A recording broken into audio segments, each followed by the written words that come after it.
3 de março de 2026. 11h56 da manhã, hora local no oeste da Indonésia. Neste momento, a placa indo-australiana está a mover-se sob a placa de Sunda a cerca de 62 milímetros por ano. Um movimento quase invisível, aproximadamente a velocidade a que cresce uma unha humana. Mas às 11 horas, 56 minutos e 14 segundos, esse movimento não foi suave. Uma secção inteira do fundo do oceano, a cerca de 26 quilômetros de profundidade ao largo da ilha de Simeulue, sofreu um deslocamento abrupto. O sistema automático do USGS registrou o evento, magnitude 6,1. Um número que, à primeira vista, parece comum numa zona sísmica do planeta. No entanto, a descrição mecânica do evento contém uma frase que muda tudo.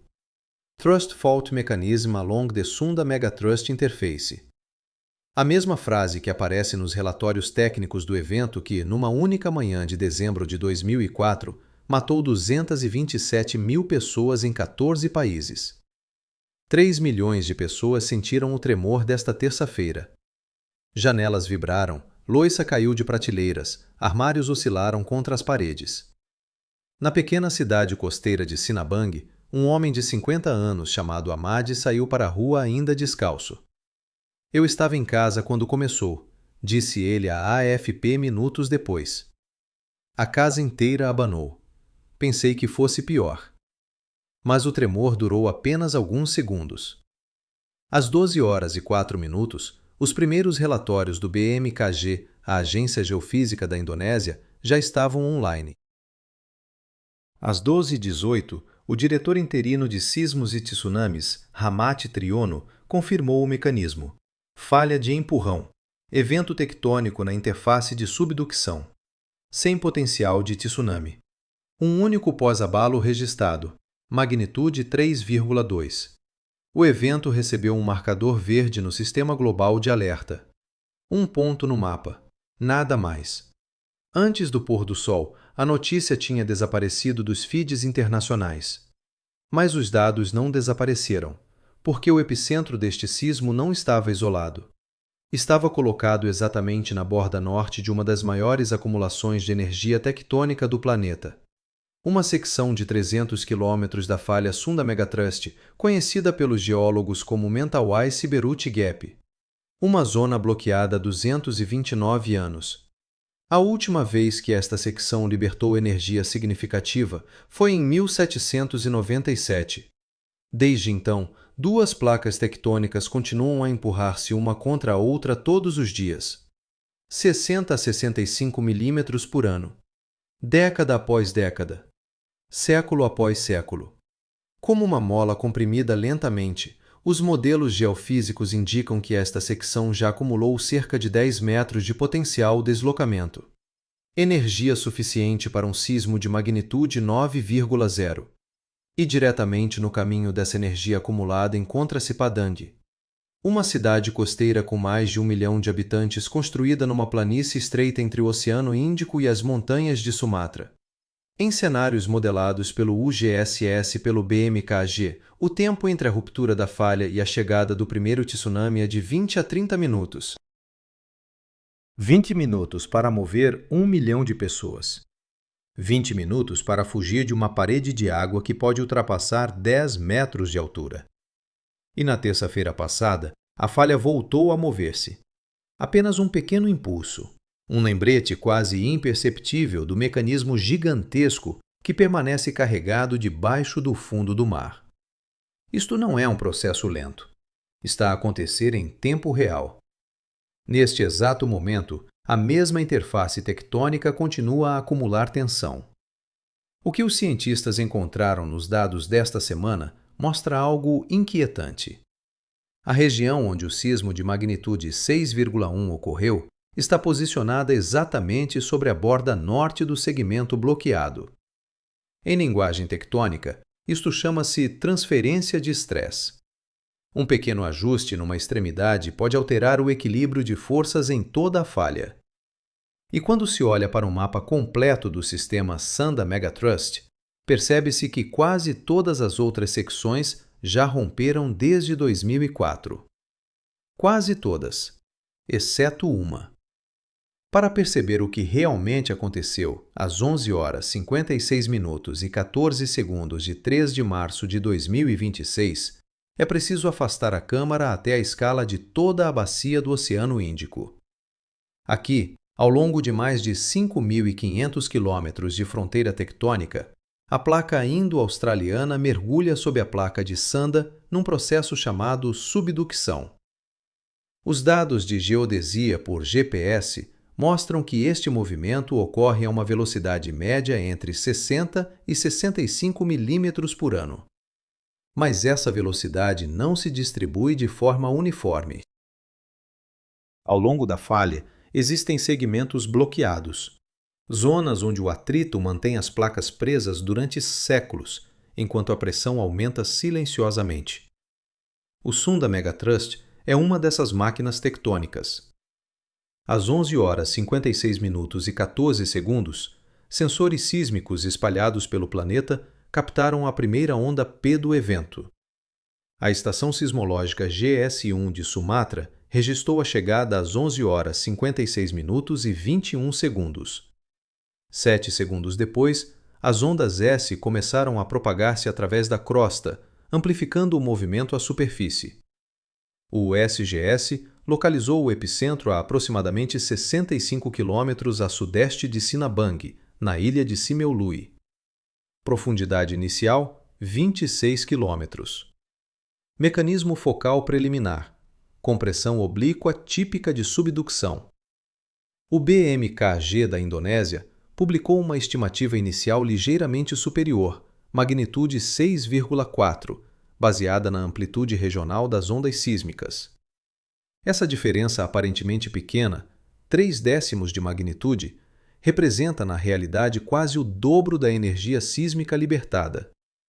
Num sistema de subducção, essa diferença importa porque define a extensão da ruptura e a quantidade de deslocamento do fundo marinho. Às 11h58, 2 minutos após o choque principal, estações acelerométricas costeiras entre Aceh e Simeulue começaram a enviar dados de intensidade. Na escala de Mercalli modificada, o tremor atingiu intensidade 4 em várias localidades costeiras. Isto significa vibração suficiente para fazer oscilar janelas, deslocar objetos leves e provocar fissuras superficiais em edifícios frágeis. Em Sinabang, testemunhas relataram prateleiras a cair e pratos a partir. Ajmal Arif, residente na aldeia de Saminai, descreveu o momento numa gravação telefônica feita pouco depois. Os armários começaram a mexer-se. Pensei que fosse continuar. Esperei alguns segundos lá fora. Depois tudo parou. Às 12h07, o sistema automático do Pacific Tsunami Warning Center analisou o mecanismo focal e a profundidade do evento. Conclusão: deslocamento insuficiente do fundo oceânico para gerar tsunami significativo. Nenhum alerta emitido. Às 12h18, Ramat Triono, do BMKG, confirmou em comunicado oficial: este terremoto tem mecanismo de falha de empurrão. Não apresenta potencial de tsunami. O ciclo mediático terminou ali. Mas nos centros de investigação geofísica, os dados continuaram a ser analisados. Porque a localização da ruptura era extremamente específica. O epicentro situa-se imediatamente a norte do chamado Mentawai-Siberut Segment, uma secção de aproximadamente 300 km da interface Sunda Megatrust que permanece bloqueada desde o século XVIII. Para compreender o significado disto, os geólogos recorrem a uma fonte inesperada de dados: corais.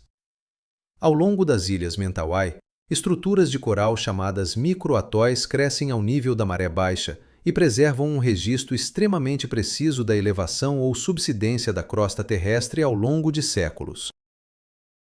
Quando a placa superior se curva lentamente para baixo sob pressão tectônica, os corais registram esse movimento milímetro a milímetro.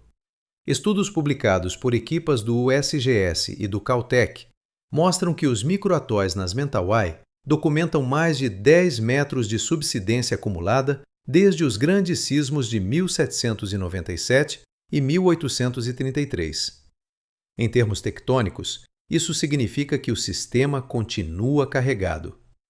O investigador indonésio Dani Hilman Natawijaya, que estudou esses corais durante décadas, afirmou num relatório científico de 2024: a secção Mentawai-Siberut apresenta evidências claras de acumulação de tensão equivalente a um evento de magnitude superior a 8,5. O período de recorrência estimado já foi ultrapassado. O que torna a situação ainda mais complexa é a sequência de rupturas recentes ao longo da mesma falha. Em 2004, a ruptura de magnitude 9,1 abriu cerca de 1.300 quilômetros do fundo do oceano em menos de 10 minutos.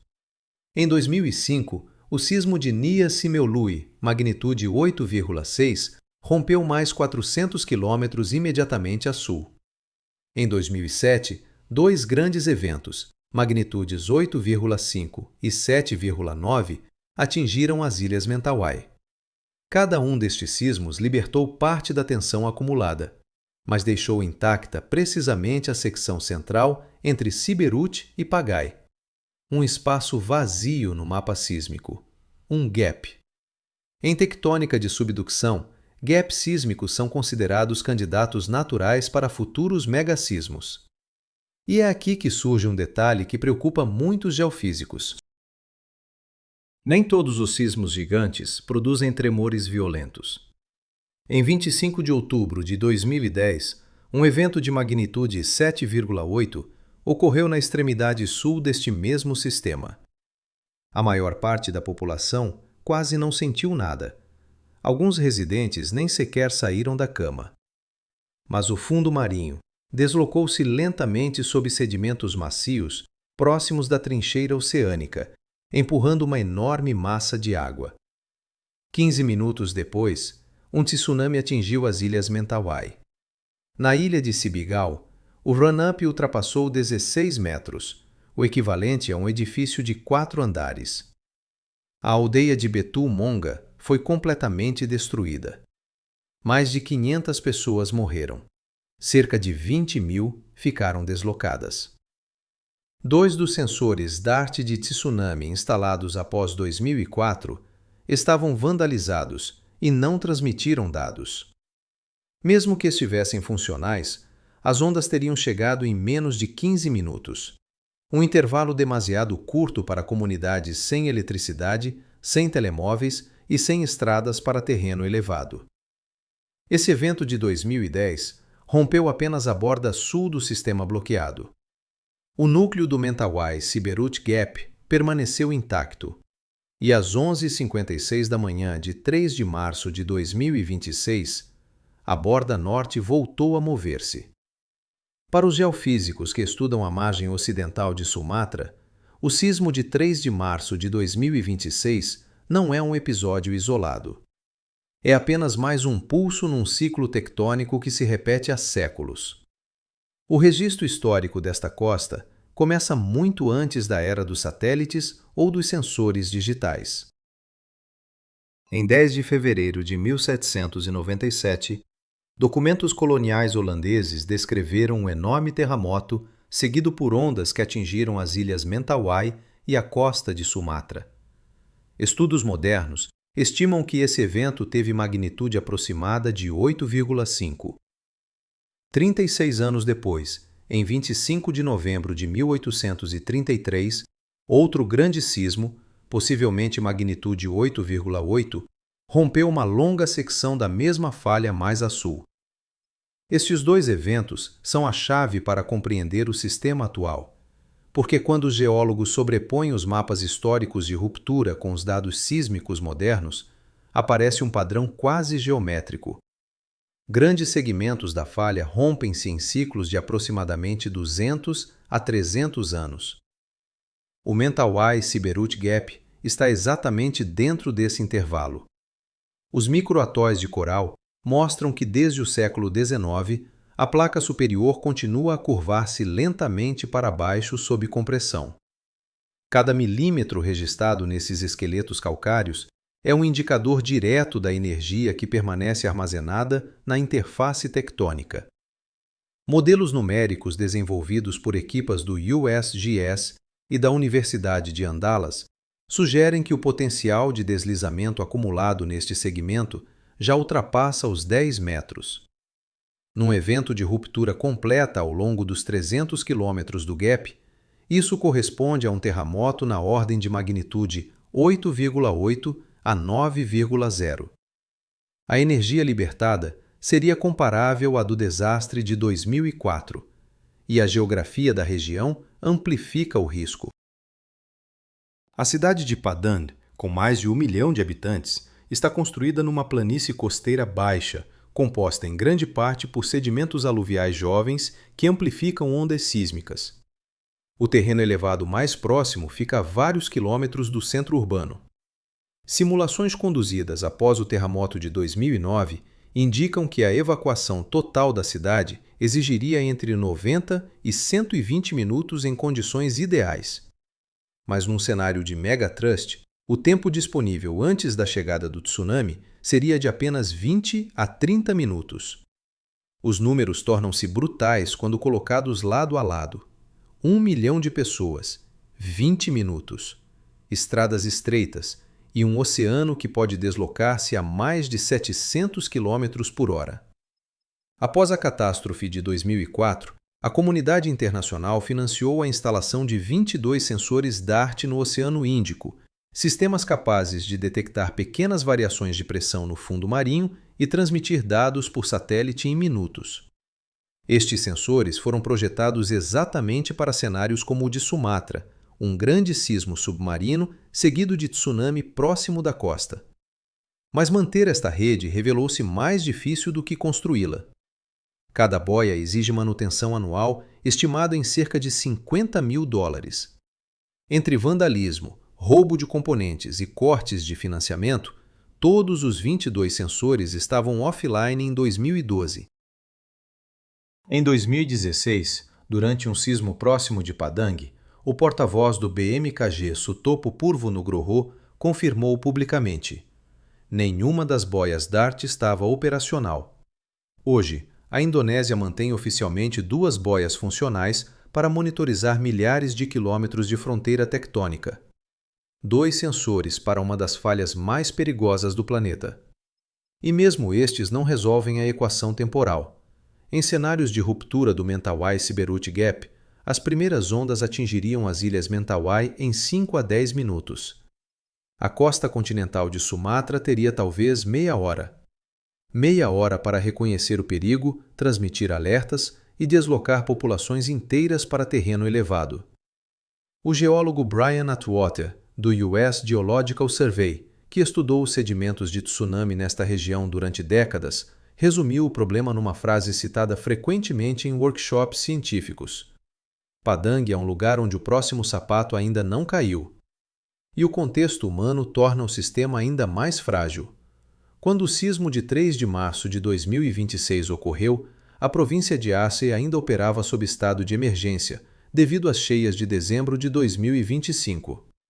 Mais de 1.100 pessoas morreram nesses desastres e cerca de 175 mil casas foram danificadas. Dezenas de milhares de residentes continuavam deslocados em abrigos temporários dentro da mesma zona de risco de tsunami. Infraestruturas críticas, estradas e rotas de evacuação ainda estavam em reconstrução. Isto significa que a próxima grande ruptura da falha, se ocorrer nos próximos anos, não atingirá uma região totalmente preparada, mas uma paisagem já fragilizada por desastres recentes. Em setembro de 2025, durante um workshop de mitigação de risco em Padang, o professor Fauzan da Universidade de Andalas fez um aviso claro aos participantes. Não queremos que isto aconteça, mas o potencial é real e temos de antecipar o cenário. O problema fundamental da geofísica é que ela pode medir a energia acumulada, mas não pode dizer quando a ruptura ocorrerá. O sistema continua a carregar-se neste momento. Todos os anos acrescenta mais 6 centímetros de tensão. Cada pequeno sismo redistribui forças ao longo da falha, e o evento de magnitude 6,1, registrado a 3 de março de 2026, ocorreu exatamente na borda norte do segmento bloqueado. Nos modelos de transferência de estresse, Pequenos ajustes nas extremidades podem aumentar a pressão no centro. É assim que muitas rupturas gigantes começam. Não com um estrondo súbito, mas com pequenos sinais ignorados. Um ponto verde num mapa sísmico. Um relatório arquivado antes do jantar. A máquina tectônica não espera pela atenção humana. Debaixo do Oceano Índico, a interface Sunda-Megatrust continua a acumular energia neste exato momento. A mola ainda está comprimida. E quando finalmente libertar esses 10 metros de deslocamento acumulado ao longo de 3 séculos, o tempo de reação será medido não em horas, mas em minutos.